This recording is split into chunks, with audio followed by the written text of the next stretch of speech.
vessel. What happens if a ship falls into a big whirlpool?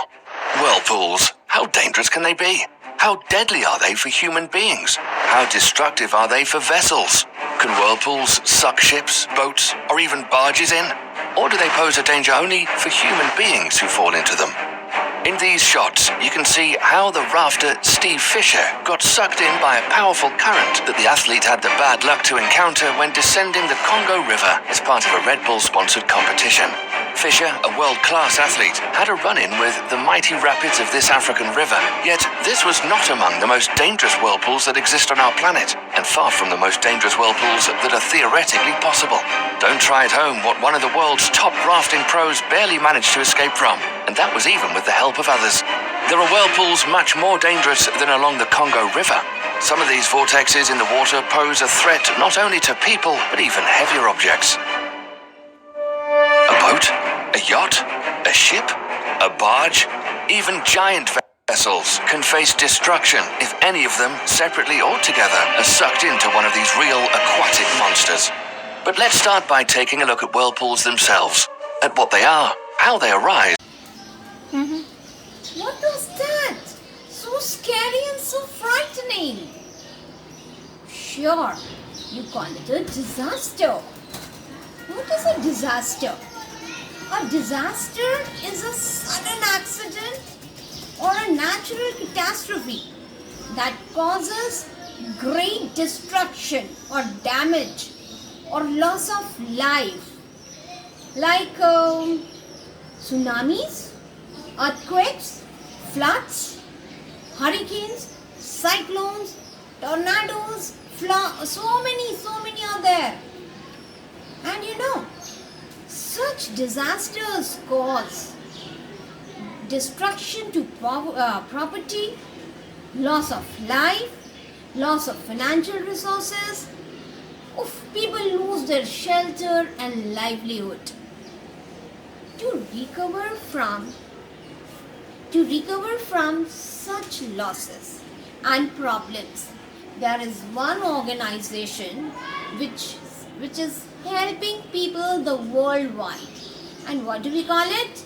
It's called the Red Cross Society. You're going to read about it in lesson 2 of your Learn to Lead. Okay?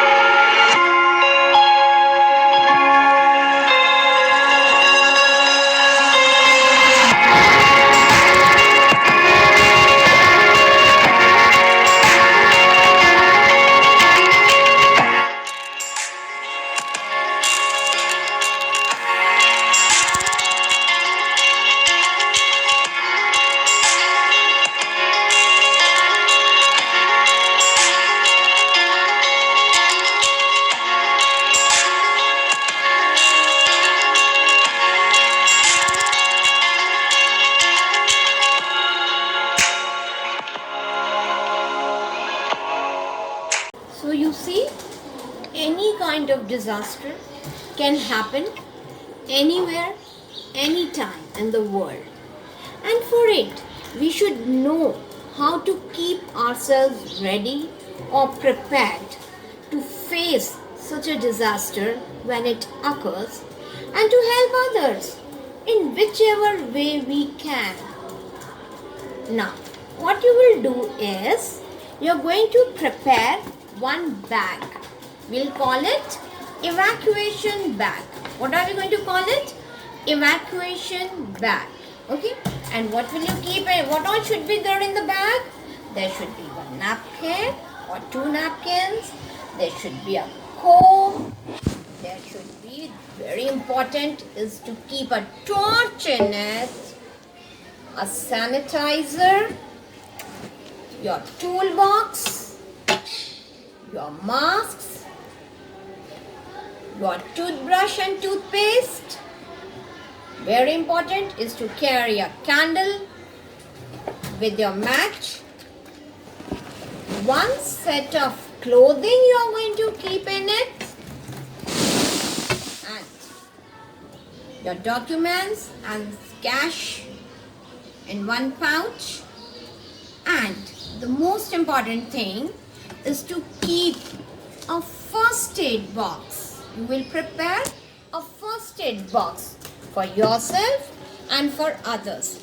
It's going to help you and you can help others. So this will be your activity. You will prepare it nicely, and you know very well how to prepare a first aid box, or should I tell you?